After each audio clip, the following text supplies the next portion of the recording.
Welcome to TheSystem.ca, the art and science of coaching, providing innovative information on new speed, power, recovery, wellness, strength, and conditioning for both athletes and active individuals.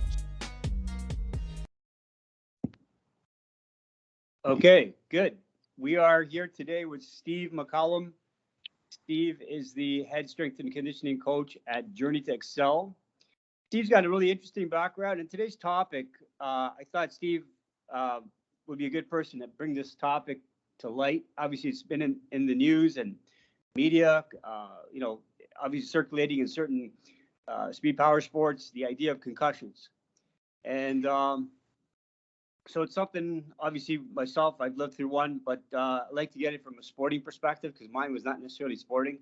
It was chasing girls. So maybe that was a sport. I don't know back then. But so let's dive right in, Steve, and then give the listeners and for the podcast and the viewers for the YouTube your background, your education background, and how you got into sports, and then we'll kind of organically kind of have some questions here to come as they'll come up, sort of thing. Absolutely. So obviously, Steve McCollum is my name, and I'm the strength coach here at Journey to Excel. I'm also, a motivational speaker, but my background in athletics goes real far back. And, I first started to get into hockey when I was younger, and then slowly, explore different sports. I was just like one of those kids. I love to be outside. I love to play on the playground. If there was a basketball, I would play. If there was a football, I would play. Whatever we had going on, I just loved it. So when I, fast forward a couple of years, when I got to high school, I started playing hockey and football a little bit more seriously. And then it basically just came down to a decision where I decided to, I knew that if I took my football game to the next level, I felt like I was better at football than I was at hockey. And I just felt like it would give me the ability to, go to school, which it granted me that. I put in a lot of hard work, a lot of blood, sweat, and tears, as they would say. And I made my way over to Bishop's University, and that's kind of how it all started. Okay. Well, you still have the hockey thing in you because you got the hat backwards. Yeah. So there's a football thing too. We do a little both. That's a hockey thing, man. You get the hat backwards. So anyway, yeah. So obviously playing a contact sport, both sports, hockey and football. Did you sustain any concussions in hockey? So that's a good question, because looking back, I'm sure I could recall some time, where, back in those days, they weren't very aware of, concussions. They knew what they were, but it was more like a subtle thing. It was just like a word people, concussion, like, nobody, you'd go out, you'd get rocked, and you'd say, I just got my bell rung a little bit, and then you come back in the game. So I definitely had my handful of bell rings in my hockey career, but I was never fully diagnosed with a concussion at that point in time. Did you ever have to sit out, like, for example, after, like, maybe pull yourself out of the lineup in hockey because, wasn't feeling well? And then obviously playing football too, we'll kind of dive into that as well. But in hockey, did you ever have to pull yourself out, coach, hey, I need to sit out? Yeah, no, in hockey, I never did. And I think in football, I never did either. And I think that was just an ego thing. Like, at those times, it was like you were raised to be tough, and it was just more of you get in there, you give it your all, no matter if you're 50%, 70%, 80%, 100%. Like, my coach used to tell us, no one's 100% healthy. You go out there and you kind of just bang it out. Did he know that we would take it so literally and maybe not even think about our well-being at all? Maybe not. And maybe that wasn't the message, but, just at those points in time, especially looking back, like in football, I can recall a lot of times where, I was out of it, I would say, and, still was going in and playing, and no one noticed because I didn't say anything. Right. Were your teammates like that? Very similar? Like, guys like got their, bell rung, let's just say, and they basically, they're in the same situation as you or worse. Did you have that experience that as well? Yeah, I think I experienced that as well. Just a lot of guys were, everyone tried to be as tough as nails in those times, and that was it was instilled into us to just, just fight it out and just, give it our best no matter what. So I can recall certain times, maybe as I got older, maybe near the end of my high school career, where guys would, get hit and okay, but they'd check them out. But until I got to college, I had never seen someone come out of a game because of concussion symptoms. And even when I was in college, I literally watched, a really good friend of mine, have concussion symptoms, tell the coach they knew he had concussion symptoms, and they put him in anyway, and he ended up having a brain aneurysm on the field. And, obviously that's an extreme that doesn't happen a lot, but I literally witnessed it firsthand where, something could have been done. They could have taken him out, and him himself being in that state of mind, plus having the mentality that I was brought up with, you just go back in. And he didn't know that going back in for that last play, it could have been his last breath, never mind his last play. And it ended up being a little bit of both because his life has changed forever now. Right. Yeah, I know there's a little bit of goodness, and I guess what you say, good and bad and everything. I mean, back then you kind of you're taught to be tough, which is a good thing because sometimes most things today, sometimes people will freak out over it, but back then, Right. you can deal with it, handle it. So you don't want to go to the other extreme either, where it's too soft. But there's a for sure. There's a happy medium. Obviously now they understand now when the guy gets hit, they go through the whole protocol. They understand. Okay, yeah, they understand what a concussion is. They can diagnose the symptoms and stuff like that. So would you, how many do you think in your career so far you sustained total? Would you count on one hand, two hands? You need your toes. I don't think I could count that high. Honestly, looking the diagnosed concussions that I had were in my very last season, and it was two because I had one, following the other. But it would have been one because the concussion kind of just carries on. As I learned that, after 2 weeks, once you feel better, you're not better. There's still a lot of recovering happening. When you have a trauma to the brain at such extremes, it's hard to. It's not like a pulled hamstring or something where they can 2 to 3 weeks and then you're probably be better, or they don't have this gauge. It's not the same for everybody. Brain trauma is different in every situation. So I couldn't tell you exactly how many that I had, but I knew that I had suppressed enough of them where I was like, I'm fine. That eventually led to the big one that took me out big time. Having said that, when was that? In college or was it in high school? And what was this? That would the big one would have been in college, and that would have been in 2013. So basically, I had told you this story before, but how I had gotten it was just a simple drill. We were running stunt drills, and the ends were crashing in and the tackles were looping out, and we were doing them right beside each other. And I remember I was coming full speed. There was it was a rookie that I was coming in. He was going a little bit lighter, so when I hit him, it hit full speed. He kind of went flying, but all the impact went to my chin, and that was when I had my first wow, okay, I'm really not okay. Something is wrong, and I can't hide this, ringing in the ears. I was bleeding. I think I told you I had my tooth in my lip. It was bad. I didn't have a mouth guard in or anything. Chin strap undone. So it was just sad. I could think of so many plays where I went out there and had such huge collisions, but it was that one practice play where was ultimately that was like probably the worst concussion I've ever had. Right. And so describe some of the symptoms you had.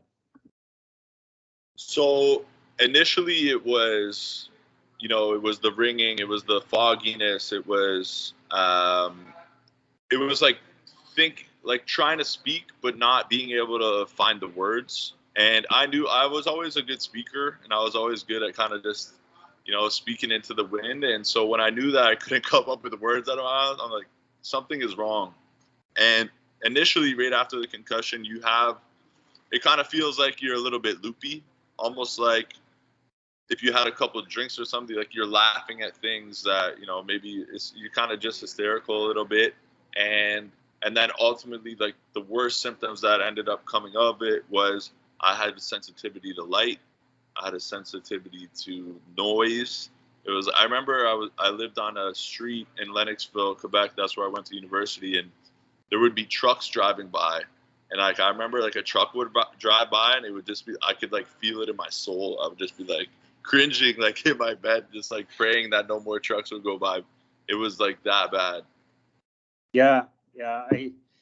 It's a tough one because all these, like you said, when you sprain an ankle or you tear a hamstring, by and large it heals, and you kind of move on, and that's it. And it doesn't really affect, the price of wheat in China, as they say. But when you have a concussion, it's to influence a lot of your life. And so, how much of this? When did you start to feeling okay? You know what? These symptoms, aside from what you just mentioned, they started manifesting in other aspects. Like, did you have anger issues? Were you irritable? Were you? Yeah. That was something I remember that we touched on. The irritability was, it was like I was another person. And I always, I tell this to my wife now, like at that point in time, I just felt like I didn't know who I was. Like everything would get me upset. And like, even those truck noises, like it would touch me deep down, but really it would bring out a rage in me that I would be upset that this noise keeps happening. So I could definitely say that that's the way it came out. And me, I'm a pretty calm, collected person, and I can handle myself in, high intensity situations or where I might otherwise just get really upset. But, there was definitely times where I lost my cool and I was irritable for sure. It was definitely another symptom of the concussions, I feel like. Yeah, and it's a good thing because you're 6'4"? Yeah, 6'4". And 236? Somewhere around there. I'm like 230 right now, but yeah. It was nice that you were calm because when you I'm 155 soaking wet 5'9", so I appreciate that very much. I was trying not to poke the bear, as they say. But anyway, but just in case I had a stick behind me, just in case if I had to use it, I was going to use it. But I don't think that would have stopped. Yeah, I seen you use those sticks. I wouldn't want to mess with you with one of those in your hand, or a barbell. So, anyways, so what would you say? If you were to go back in time, okay? Yeah. What would you change with respect to?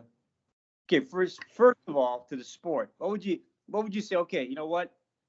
Some of these rules, and maybe I shouldn't say that because you might get in hot water here, because but I think looking from the outside, I don't play any contact sports.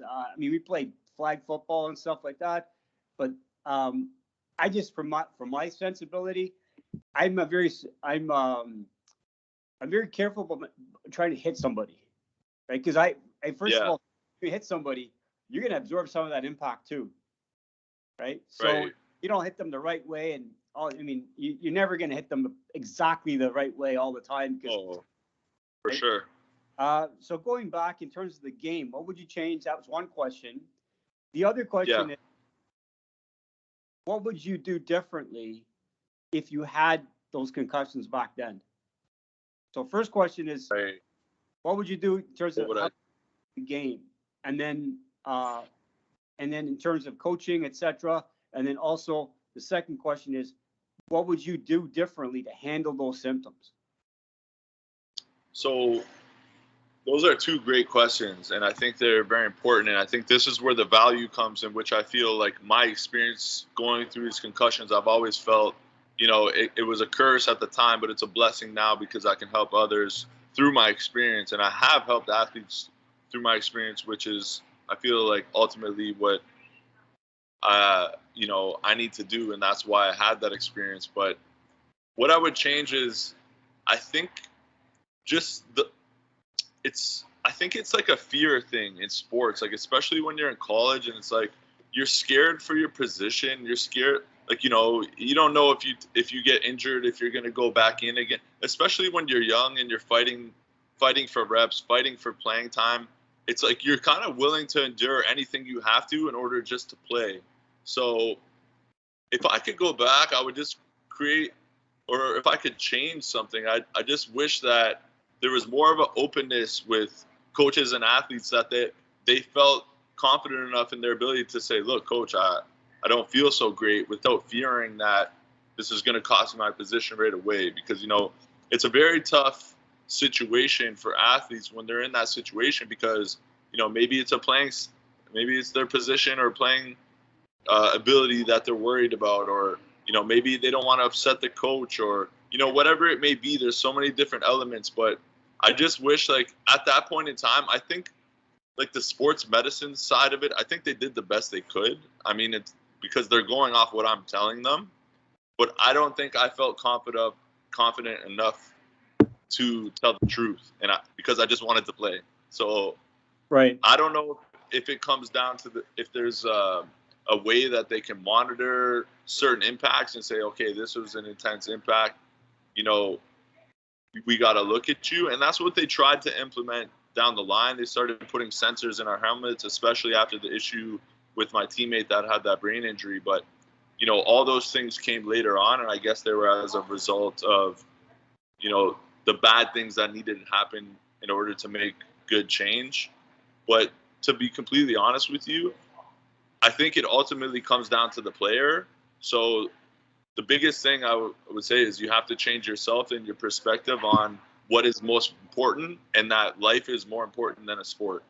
And if you don't have a healthy brain, you can't maintain a high quality of life. And that's what I think a lot of people don't understand. And just going to the second question, I think in terms of myself, what I would change about how I handled the situation, I think that I was so gung-ho on my dream of playing in the CFL that I was willing to put myself through anything. And when it came to my health, I put myself second. And I put football before myself, when I should have been putting myself first, and football should have been coming second.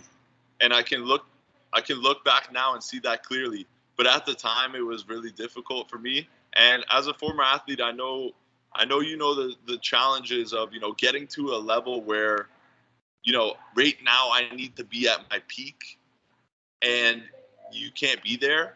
It's really frustrating, and it puts you in a state of mind that I think only a person that has ever been in that situation could ever understand. And so just going back, I wish I could just tell myself, like, hey, it's important to be healthy, and you would have played better if you had taken care of your head instead of trying to play through concussions and lying about your symptoms and not being honest with yourself, not being honest with the staff, because ultimately that's what it was. I would say I feel okay, but I wasn't okay.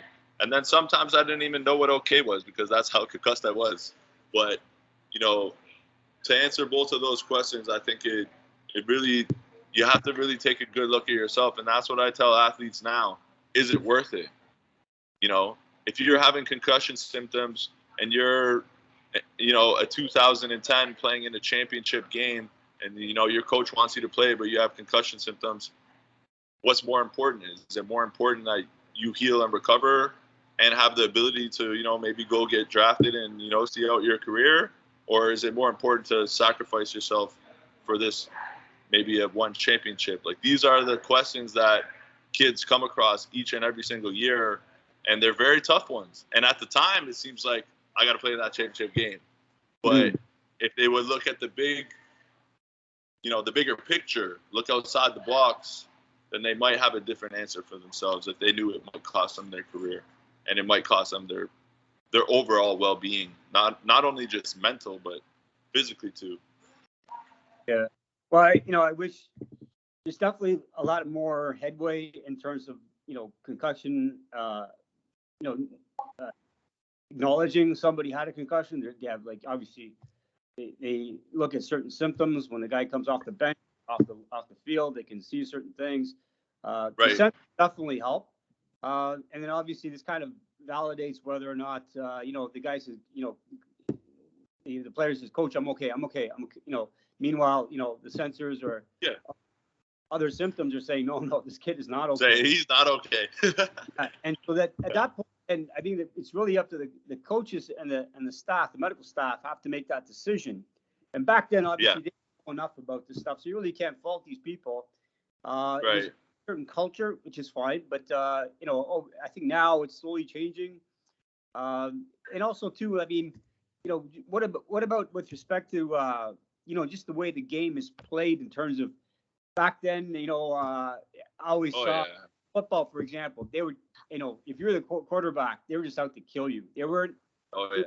Now you watch guys, hitting the quarterback. It's more like almost a rugby tackle than it is trying to take the head off.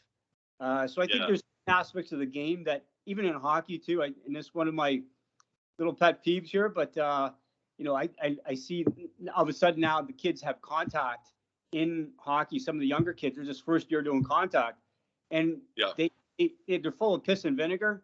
But had they learned contact and how to hit and be under the supervision of the coaches, because when little kids are always kind of looking up to the parent or the coach and for advice, and it's easier to coach at that level how to hit and when to hit, as opposed to, and in fact, when little kids hit each other, often the other kid will go and help the kid up as well. Like, they basically stop the play and help the kid up. So now they're they almost have, what I've seen, it's like they have a license to go out and just kill somebody across the ice. So you have these open ice hits, and the kid is having his head down, and that's that could be, oh yeah, it was a clean hit. But at the same time, I think there's a certain level of how.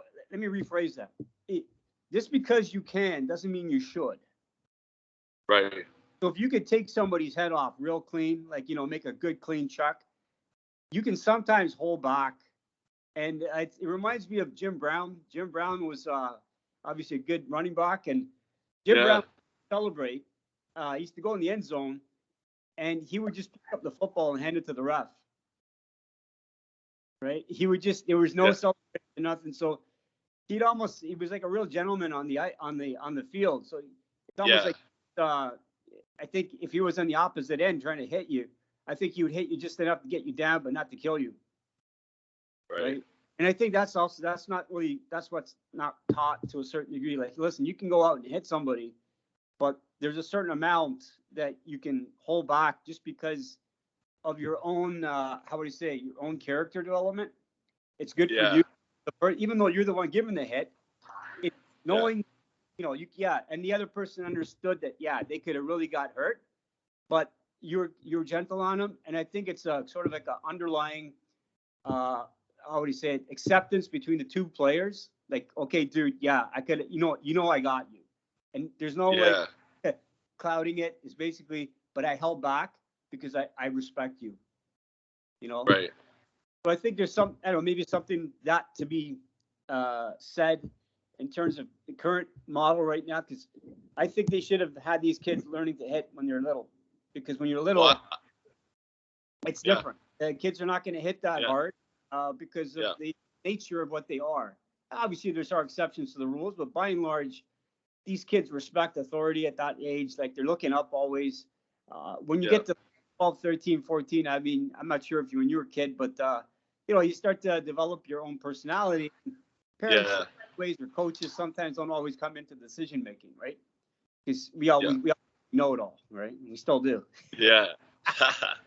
Well, I think you hit the nail on the head there, where that's a huge thing, especially when I was growing up in football. I remember it was just a different era. you know, it was put your head into a guy, or, you know, hit him here, or make sure you use your head. Where as I was getting to the end of my career in college, and then, you know, they would play, like, I remember it was called the Seahawk Method. The Seattle Seahawks created this new method, and especially in the NFL, they're trying to take the head out of the game. So it kind of trickled down into college, and for us in the CIS at that time, and it was just like a new ball game, like making sure you're going in with the shoulder, tackle across the body, like, you know, keep your head out of it. Don't go, you know, avoid head-to-head contact at all costs. Where football is a game that, you know, as much as you can teach that, and it's going to bring out a lot of output, and I think it has. You can see that the game has changed, and, you know, you're literally saving people, I feel like, in that sense, because they're helping avoid a lot of brain trauma. But ultimately, I think in a sport like football or hockey, when you're going 100 miles an hour at full speed and you have like a split second to make a decision, sometimes things just happen where it's out of your control too. But like you say, I think it's very important that kids learn how to hit. And like you say, bracing a hit, or know how to, you know, I can hit him this much so that it stops him from making the play, but I don't have to kill him. You know, yeah. I think that's a very, you know, it's a perspective that not a lot of people carry with them. And I think that it's a super valuable one that a lot of people could learn from. That's just like a great point. Yeah. So let's go back a little bit here. And obviously now you stopped playing football. You stopped playing hockey, obviously, many years ago. Obviously, you probably play a little bit here and there because the hat's still backwards. So that kind of tells me. That's still backwards. Well, I'm still at the rink right now, right? So there you go. So, can't take the bear too far out of the woods. That's right. So what, in terms of getting help, what worked, what did not work for you? Oh, man. So, like, and one second, I'm just going to make sure that we're not saying this is what worked for Steve. We're not going to say that's going to work for you, and you have to go seek out the appropriate health professionals. Don't just do what Steve did. Is going to, you know. Right. But go ahead, Steve. Sorry. So I think at the time, you know, I was dealing with. We had a sports doctor and like physiotherapist, but I mean, especially at that time, like if you're a new physiotherapist that's been on the job a year or two, like, yeah, you know what you read in the book about concussions, but there's people that specialize in this stuff and are extremely knowledgeable, you know, on the subject. And that's where I think that you kind of need to turn to, where, you know, some people have a basic knowledge, and that's great, and they may be able to guide you in a certain direction. But I think my biggest help came when I was speaking with people that, you know, their main, you know, source of influence and impact was in the realm of concussions. And, you know, whether they were able to, you know, give me you know, maybe exercise wasn't, you know, because when you first get a concussion, it's like, do not do anything. It's like, go lay in a dark room, turn off the lights, and just stay there. Where, you know, that, you know, we're learning that's not necessarily the case. You know, you want to be doing as much as you can in the realm of what you can. And that's speaking from my experience. You know, everyone's different, and maybe a specialist you're seeing is going to tell you one way or another, but that's what I think the new research is telling us, is that, you know, you don't have to put a blindfold on and lay in a dark room for, you know, 58 hours or whatever, which was, you know, that was just like the old school mentality. It's like, okay, put in your earplugs, go put a blindfold on and just turn the lights out and just rest. And, you know, so I think the most important thing that someone can do in order to help themselves is, you know, seek professional help, because, you know, they're gonna be the ones that can guide you. And two is, you know, maybe speak to someone who's had a similar experience. Like, you know, we can bounce ideas off each other because we both had concussions, and we can relate to a lot of different things. Maybe one thing that worked for me worked differently than what works for you, and how you go about your recovery process, which I like that you said that. This is my personal experience, and, you know, this is what I can say. Do I think I've done enough to help my recovery process? Probably not. As soon as I start feeling somewhat decent, then I would kind of put it on the back burner. Whereas I think a concussion is, like we said before, it's not just like a hamstring or, like a strained shoulder or something. It's your brain you're talking about. It's the only way that your body functions is through that brain. And, it's such an intricate part of the body that you need to be making sure that you're taking care of it. And, practicing, keeping like something as simple as like proprioception, like being aware of where you are in space.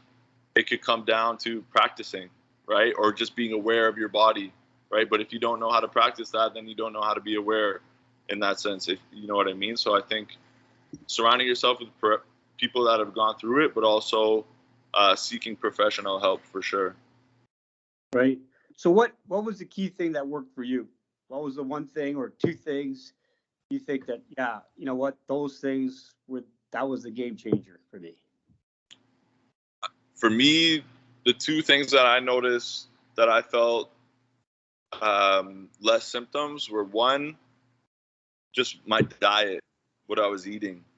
When I was, eating a bunch of junk food and all that stuff, like I never felt really good. And it probably had a lot to do with my energy levels and everything like that, blood sugar, but I really do feel that my diet played a big role in helping me recover and reducing inflammation in my body and ultimately healing the, whatever trauma was going on in my brain from, that movement that who knows how many times my brain had just been just like thrown around like a bouncy ball in there through my football career. But so I think that, and then the next one is just activity, being active and not staying stagnant and, finding ways to move, whether it just be, going for a jog, riding a bike, or walk even. I found that I always would feel less symptoms when I was, being active and eating well.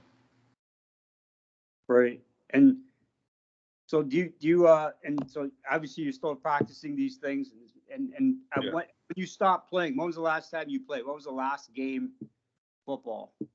And last game I played was Sherbrooke at home at Bishop's University in 2013. And yeah. So from that point onwards to now, what has your symptoms diminished quite a bit? I mean, you still have some? Do are you still kind of working on certain things? Like, and what are you doing to get and try? What sort of stuff are you doing to get better? To even get, because for me, anyways, I'm just telling my own story. It took a long time to get rid of the concussion. Like I had a pretty serious, and it took almost 10, 15 years. Yeah. So it depending on the grade you have, it can take a long time. Depending on all the other factors as well. There's so many things. You stop your living, but you can't just do these things only. You still got to make money. You still got to you're dealing with other stresses in life. So all these things around, and they kind of delay. I consider they kind of delay the recovery. But so give me so what have you been doing since then? I mean, you still have a few things here lying around in the back pocket, or you're good to go? I feel like I'm okay, and I'm definitely a lot better than what I could remember myself being at that point in time. And the symptoms like, headaches, dizziness, like being like fatiguing really early,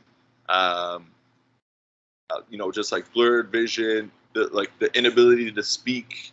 I think, sensitivity to light and noise. I think those are all things that I've overcome. I pray that, because I'm always one head hit away from something kind of coming back a little bit. So that's why I say that, because I don't know, as far as I know in my research, you can overcome a concussion, and the brain is very resilient. It can heal itself. But I do feel like, just like any injury, once you hurt yourself, you may be more prone to have that happen again if you're put in a certain situation, right? So, and if you're not preparing the body to be successful and it's in the best version of itself.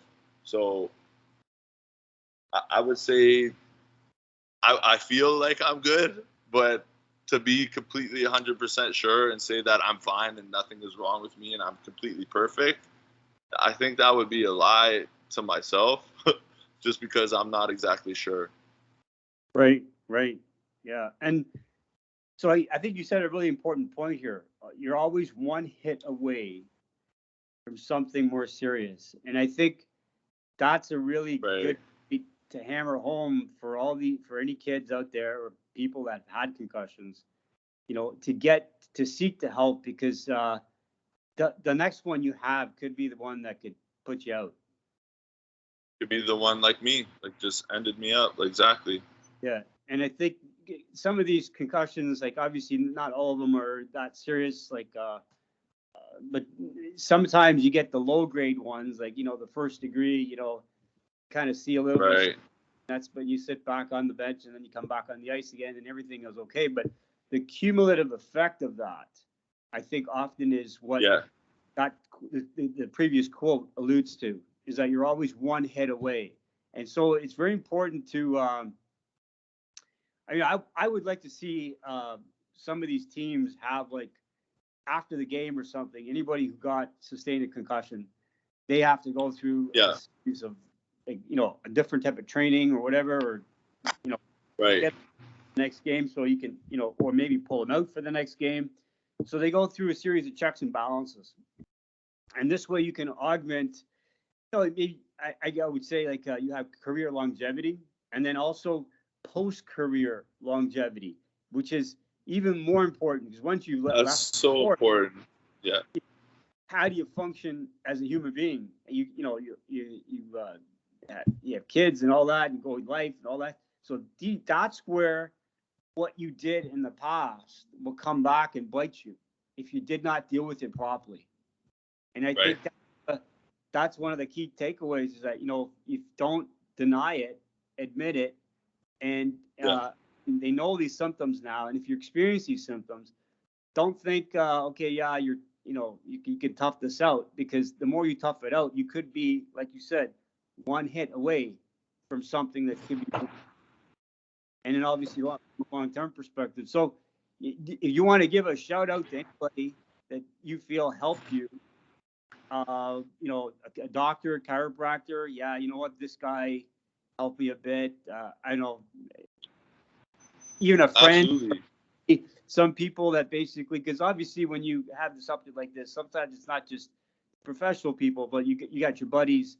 They kind of recognize you, and they still hang around with you, even though you're quote, not a very good person to them. Yeah. But they recognize that it's not necessarily Steve. It's Steve's alter ego. Right. The concussed Steve. That's it. Absolutely. I think I definitely would have to say Dr. Cameron Marshall, who I had spoke to you about, who worked in the clinic here, and I would just bounce ideas off him and just tell him about my experiences, and he would always have, great guidance and just small conversations that would help me out. And also, I have to give a shout out to Dr. Dave Ablak, who, just mentally and as a friend, and just got me back to a version of myself where I felt confident in my ability to just, go through day-to-day tasks and not have to worry about those things. And just, being around those people really helped me. But also, I would just have to say my family, and probably my mother the most, who, she see me in my best and my worst, because she was around me right after the concussions. And, when I wasn't playing football anymore, and I was really depressed, and I was going through a hard time, and I was probably the worst version of myself that I've ever been. And, I was doing a lot of bad things and not focused on the right things. And I wasn't taking care of myself, which was the most important thing. And it was, I felt like I didn't deserve it. And I was really beating myself up. And so I would have to say, to my mom God bless her, and I love her for having to put up with me through those times. But like you say, you're always one hit away, and I still remember after that huge concussion that I told you about, there was a point where I had felt great, and I remember I passed the test, and at that point in time, it was like you had the test process. Okay, first you ride the bike. Okay, can you handle it? Okay, you're good. Okay, then we do you do a no padded practice. Okay, so then after you do a couple of those, they make you do a full padded practice. And I remember I was like so amped. I'm like, I feel great. It's only been 2 weeks. They told me it could be longer. I feel amazing. And I remember I went back for my first padded practice. The first hit that I had, it was just, face mask to face mask. And I was like, oh man, I'm done. Like, I knew it right away that, I thought I was just completely healed, but I hadn't given myself enough time, and I'd rushed the process. So you highlighted it already, but man, for anyone that's listening to this podcast and dealing with these situations, do not rush the process.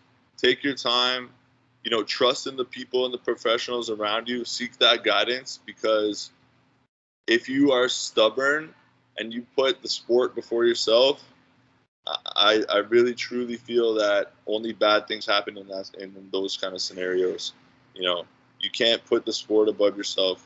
Never. Like, life is so important, and I wish I had learned that younger, because football was everything to me. It was everything. It's the only thing that mattered. I ate, slept, and thought football all day.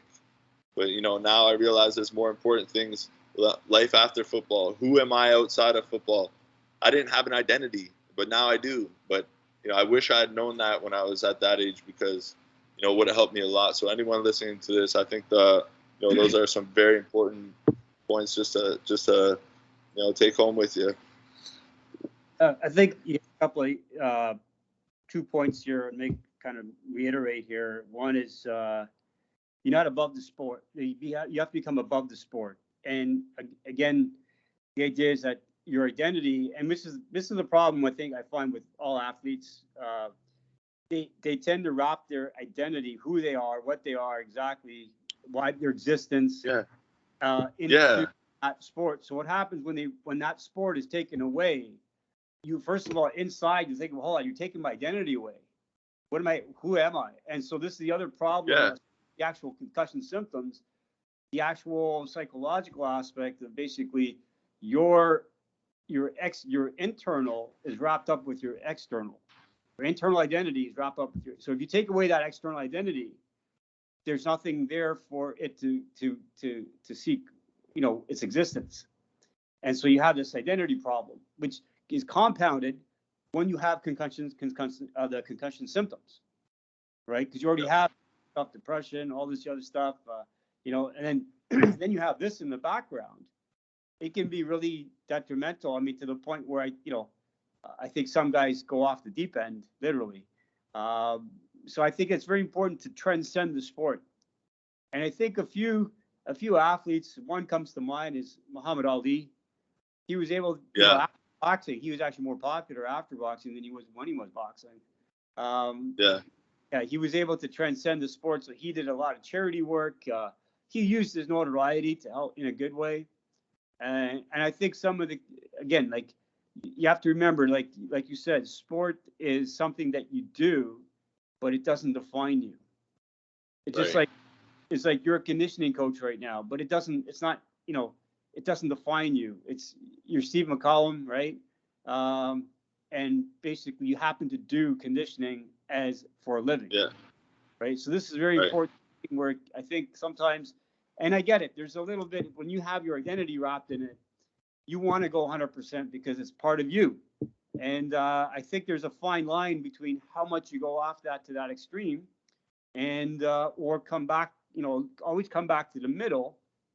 The rule is you can go to the extremes, but you have to come back to the middle to have the growth. And I think that's where you can't stay out there too long. And I think when guys stay out there too long, when things happen in their career, not even a concussion, like, a career-ending injury, let's just say, they go through the same sort of stuff, but at least in that sense, they don't have to deal with concussion on top of that. So I think there's like, it's hard enough as it is. Yeah, when you have a concussion, you're dealing with a double whammy. You're dealing with this identity. Yeah. At the same time, you're also dealing now with the actual lack of physical ability to play the sport, right? So there's things compounded together, which create a lot of stress and anxiety, as you've experienced, and so have I, right? I think absolutely. So, what would you give advice in terms of for the younger kids coming up, playing? You mentioned a few things here that helped you a lot was coming off the food, and these are basically now they know that there's certain foods that are sort of pro-inflammatory that create an inflammatory response in the body. And then obviously the idea of recovery. So, what would you say in terms of the kids? Okay, the kids that you work with, what do you tell them? In terms of recovery?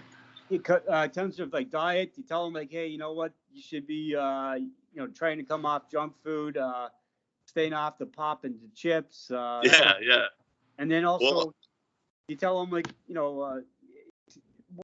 what do you teach them in terms of recovery? Like, what do you do for recovery work? Right. So I teach them that, it's just like goes back to the old saying, like your body's like a car. You want to fill it up with the right fuel to help the car go, because when you put the demands on your car, when you want to go fast, like in a sport, you want to change directions and you want to do all these things. If you don't have the right fuel, you're not going to be able to perform at that elite level. And I think the issue with kids is when you're young and you're talented, it's easy to get away with, smashing Big Macs and doing all, whatever kids are eating. And I would never tell a kid, don't eat this. This is bad. This is, I want kids to live their life and enjoy themselves. When they go to a birthday party, enjoy yourself. You got to live. I would never say that, but what I do tell them is consistency is king. It creates your habits and the foundations of everything you do in your life. So if you consistently eat, whole foods and that are very, very nutrient dense, that's where you want to be at. Do you have to eat salad every single day? I don't think you do. I think you incorporate, your vegetables, your fruits, and, you need to check off the boxes in terms of your macronutrients, your carbs, your fats, and your protein. But otherwise, it doesn't have to be a set, strict plan. I just think that the simple rule of thumb for me is eat whole foods. If it doesn't run, swim, or fly, or grow from the ground, or fall off a tree, then it's probably not the best thing for you. But not to say never eat it, but what are we doing consistently? And then I try to lead by example. When I come to the gym, I got my Tupperware and I got my rice and my quinoa and my meats and my vegetables. I hope the kids see that, because it's not like I'm just I'm not just saying it all the time. I like to practice what I preach. And then I also tell them just drink water. Stay away from the pop, stay away from the sports drinks, stay away from, whatever the stores are trying to sell you these days, and just drink water. That's the main fuel that you need. And then that's in terms of diet. And in terms of rest and recovery, I think I love the saying rest is a weapon. It's something that I didn't, when I was younger, I always thought I need to attack every day. I need to go do sprints. I need to run. And, obviously back then we didn't have the kind of knowledge in the gym that I have now, which I'm blessed to have and help share with these kids. But, recovery is a very important thing, like sleep. If you're not sleeping the right amount of hours every night, then you can't expect your body to perform at the optimal level. Same thing as the diet, right? And, coming down to like strengthening, I think really what it comes down to is, something that you've helped reiterate in my life is, taking a look at the weak links, and like what you always say is go backwards to go forwards. Sometimes you have to, instead of doing a max squat day, you need to tone things back and focus on just, proper movement patterns. And maybe it's just doing a step up and a step down on a plate to help get the glutes activated and, strengthen that lateral hip. So it's, the little things that I try to teach my athletes is, it's not always about the end game. Like, you kind of have to focus on what you can do right now, and that will help you get to where you want to go. But it's about the little consistent actions. Right. I think a nice quote there would be like, it's not a sprint. Oh, I don't know if I lost you there. No, you still got me. Yeah, I can still hear you. I can still hear you. Yeah.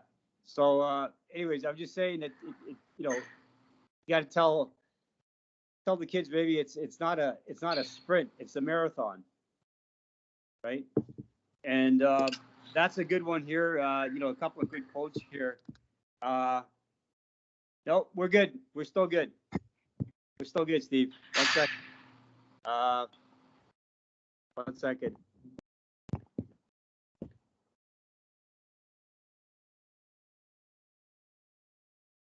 Yeah. Hello?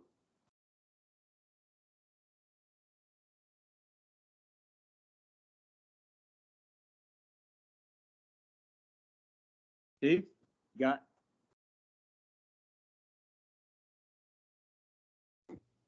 All right. So we are recording again. We made it. We had a little technical difficulties here, but we're good to go.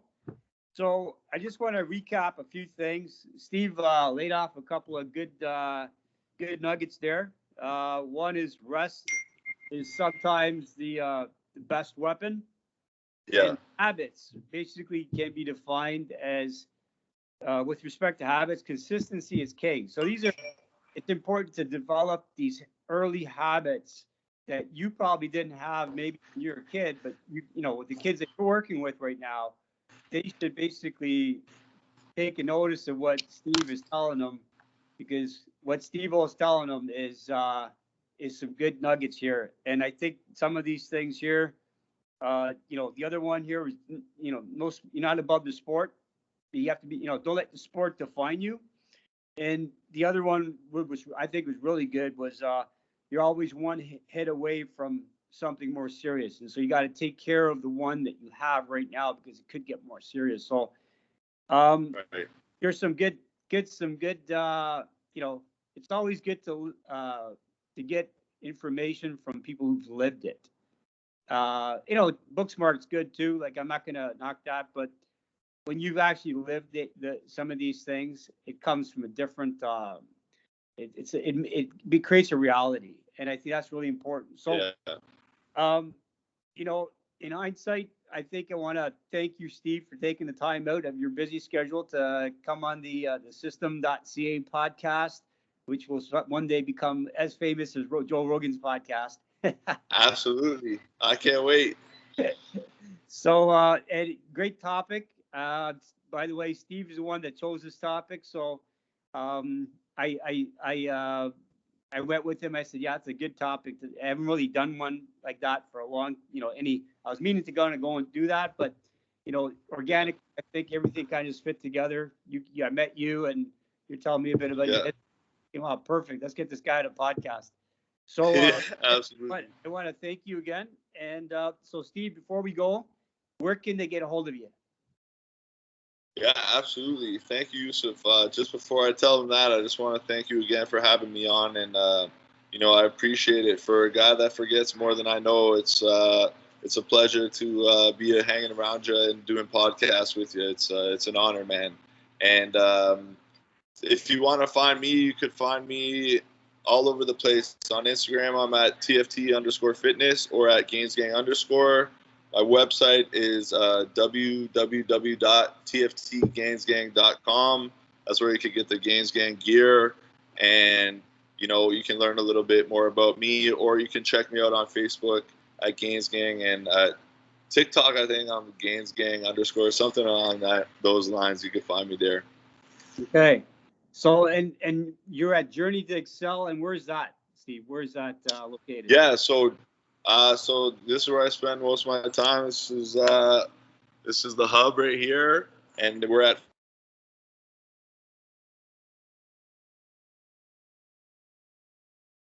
Froze there for a sec. Steve, can you hear me?